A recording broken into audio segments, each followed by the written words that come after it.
Slava Ukraini, Slava Heroyam. I'm really hoping that next year I'll be able to be there in person and this whole nightmare will end. But today I'm not going to talk about that. I'm going to talk about something a bit more positive, maybe share some insights with you guys and just to talk about the future of Europe, in a way through the lens of financial innovation.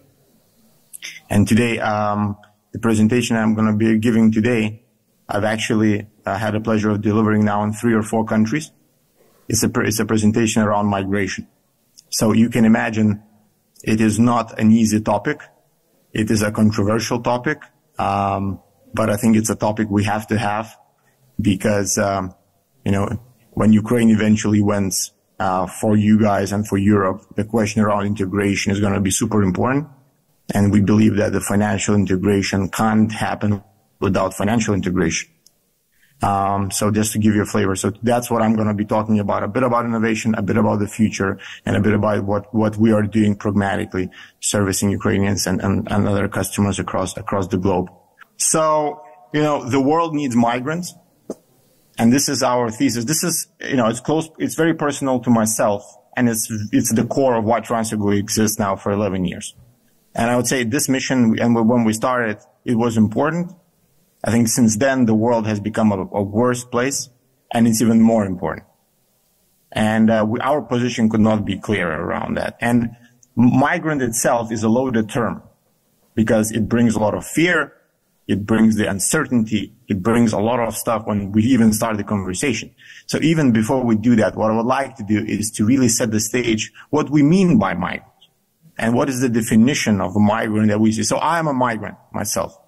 I'm born and raised in Vilnius, Lithuania, educated in the UK, lived parts of my life in US, Bulgaria, and then other places. And then I'm living between London, Vilnius, and other offices that we have. So I'm a migrant. And a professional who's, a Ukrainian who's been successful in city of London is a migrant, because they're living borderless lives in the same way that a construction worker or someone who's working in agriculture and sending money back home is also a migrant, right? So when we talk about migrants, I want us to think about it in a broader sense of the word. And there is going to be bad actors. There's going to be negativity around that. There's a subset of people that are. So let's park that for a side. I'll get back to them later. Даумантас, we see the second slide. That's fine. Yeah, good.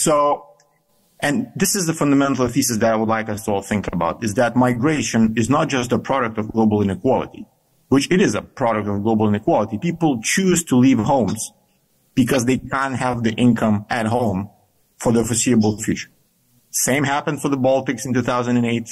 The same happened for Ukrainians in 2016. And now we're seeing the same happening for Central Asian migrants, African migrants who are leaving home to find better life for themselves and their families who stay back.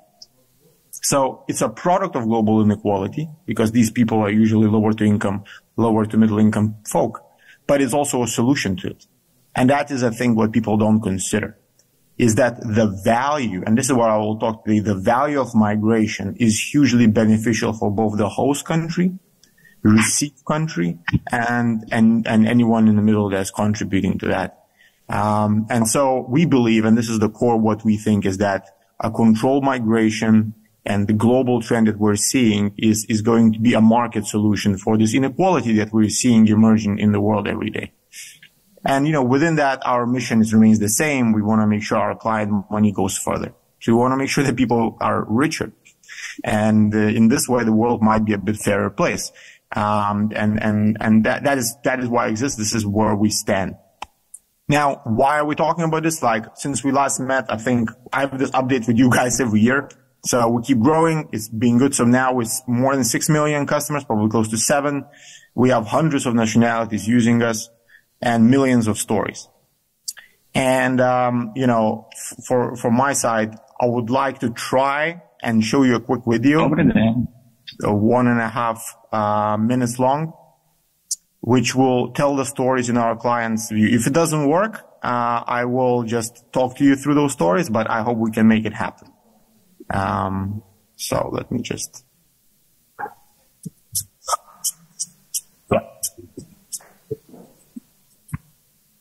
You can hear it. Proud. Pride. Yes. Proud. Love. Happy. Happy. Duty. Lonely. Worried. Annoyance. That's the first thing.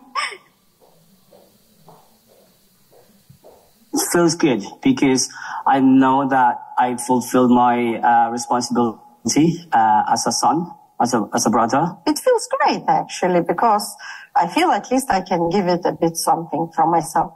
And when I send money, I feel very satisfied, very happy that I could give something, especially to my parents. My cousin helped us. My mother-in-law helped us. My father-in-law helped us. So now it's my time to help them. But at the same time, if there is a special occasion, I don't feel 100% happy because I would want to be there. You want to willingly help, but it's a burden sometimes. I don't want to say that really, but that's my honest feelings. I don't want to lie. Sometimes I feel like I'm guilty of something. There's this notion back when you're making money and then you are sending it to your girlfriend instead of your mother or your father. So I feel a little bit guilty if I haven't sent money to my family and then I'm sending it to her. It gives me big pride to be able to carry out some tasks and duties, even sometimes without being asked. So this is a longer video, but I guess you guys get the general gist. I'll just go back to the presentation. Yeah, but it's interesting angle, like emotional involvement of people and how it's important for people, really. Exactly. It's super important. And what is also very interesting is that, you know, when you look at these people, they feel like from the outside, they are very different ethnicities, different. So when, you know, they can't be more different from the outside, but when you actually interview them, and that was, for my team, that was like, wow, like they come from different parts of the world, but they share the pride of their home nations. They share the anxieties of leaving. They share this duty that we all have once we go away, that we have this connection to back home. And I think that's when we talk about migrants, like if we support these people, that is the innovation that is worthwhile. And so now I want us to maybe go a bit about and talk about the macro of how these people behave. So 400 euros in here is the magic number. It's 400 euros per month. That is what on average we see our clients move money back, send money every month. Now there is variation, obviously, but this is the average. And it doesn't sound maybe much, but the reality is that this 400 number is transformational, because the difference of receiving the 400 at home or not is usually the difference between friends and family at home being and joining and climbing up and becoming part of the middle class, versus them either needing to collect benefits or really struggling to have ends meet. And this 400 is actually more valuable than most of the 8 programs in the world. The GDP impact of migration and volumes is much more impactful than 8, because it's corruption proof. It goes always to the recipient that needs the money, and is just in general the best way of supporting economies. And also on the send side, the people who are moving money back home, the heroes that choose to leave and support in a way, they are the ones that actually create a lot of economic prosperity in the host country as well. So job creators, contributors to the economies, they're the guys that are doing the work that others probably don't want to do. But that work actually gets the economy going. So when we think about this 400, I mean, this is where we play and this is what happened. So over the last decade, we've managed to decrease the tax on migration and decrease the tax on this 400 euros from 7% cash to digital. And on average, we moved it down from 7 to 2%. Now, right now with us, you can move money for as low as 0.3%. Depending on the, corridors, amounts. But the reality is that this is where the transformation happened really, and it's now growing across and becoming a global trend of digitization. But to give you a flavor, like recent reports show that even Ukraine is only 30% digital. It went from 0 digital to 30% in the last, 7 years, but we're still barely getting started.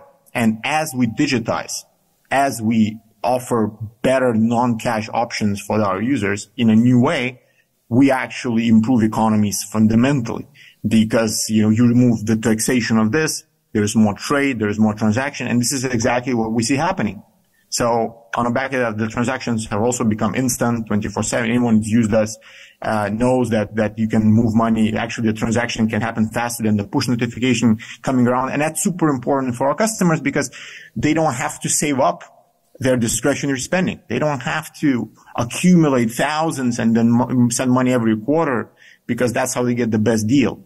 Searching for the best deal doesn't make any sense, because the deal is already awesome. So you can just progress and manage your cash flow much better. And so what has happened is that we've seen 44% increase in frequency.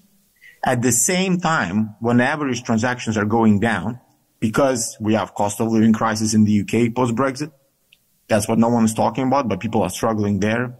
Obviously, we have the horrible war in Ukraine that's still not ending, and we has to end. And then we have huge economic vows in, we're talking about Palestine, Israel, we're talking about what's happening in Africa. The world, unfortunately, is not getting better. But still within that is the people that are supporting their families. They're not waiting for anything to happen. And what we're seeing is that they're sending smaller transactions more frequently. And as we all do, we are, creating lemonade out of lemons that the lives give us. So I think that for us is very important. And the notion of local versus international has really disappeared. The difference between local and international is not there. People treat now international as local because most of their friends and family are international, and they lead these borderless lives that I described at the beginning. So, and how do we do that? Like, there's a lot of talk about innovation. How did it happen? Crypto, Web 3.0, and I'll be very unpopular here. And, I will say that in fintech, innovation is usually the most boring subject. It comes from the most boring subjects no one wants to talk about, which is compliance, partner management, launching new services, launching new, incremental things that really transform people's lives. So I'll give you an example. Even for Ukrainian migrants in Europe, we have launched recently BLIK, which is an open banking, collection method for Ukrainians in Poland to, again, further improve the product. Over 3 months, more than half of our new clients are choosing BLIK. It is transformational because people love it, they get it, they use it, and we were one of the first guys in the market to offer it at scale to our customers. And this is the type of innovation that we're talking about. The same innovation we've done with Visa and MasterCard by pushing the pay to card capabilities, and we were one of the first 6 merchants to ever do that back in 3 or 4 years ago. Now pay to card capabilities is exploding, and it's, Ukrainian region is probably the fastest adopting region in the world for that. So, because there's a lot of need and people are not even thinking that it's an innovation, but moving money to a card is a major innovation, and it's actually gaining traction rather than blockchain, cryptos, or Web 3.0s. So again, that's how do you build? And my point is that there's a lot of innovation that still needs to be done in this incremental way.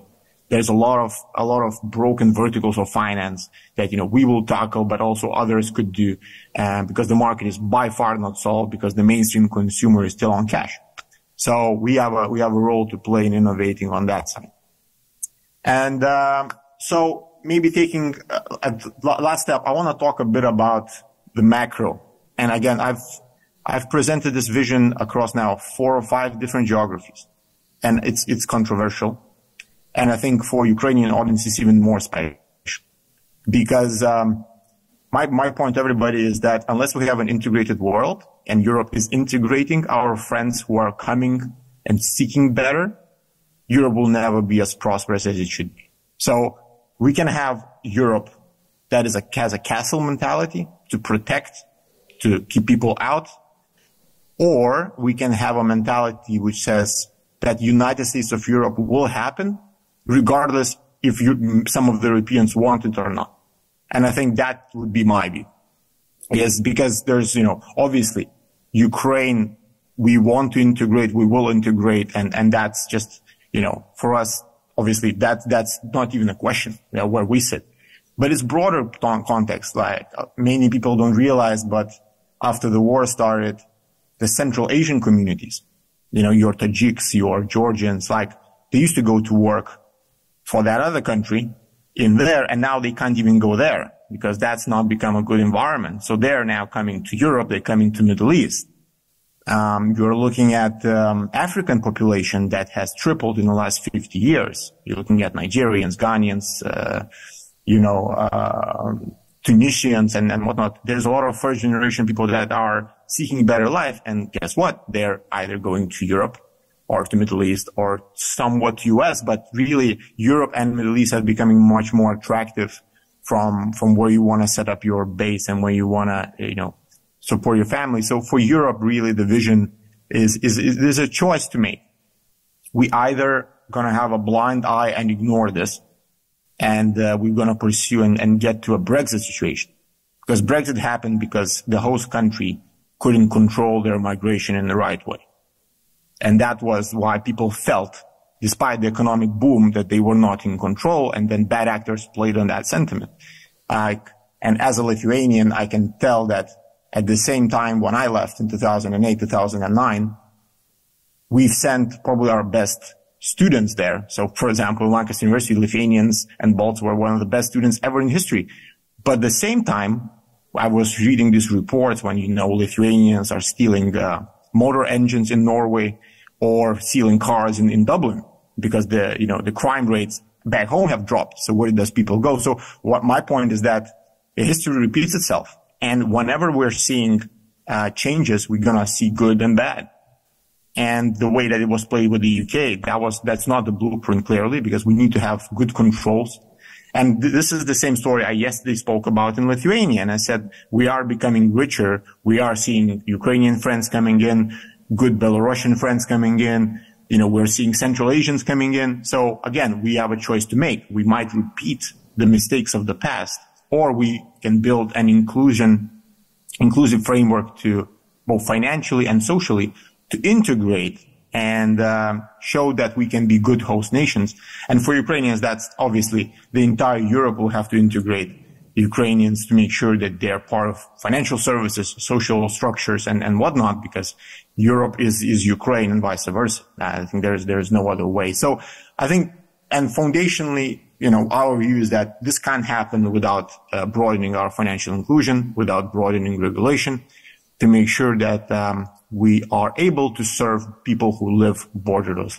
And I just want to leave us with what we started. I think the world needs migrants, the world needs financial innovation, and the world must become more inclusive for it to be stable and for it to bring people out of harm's way and out of poverty over time.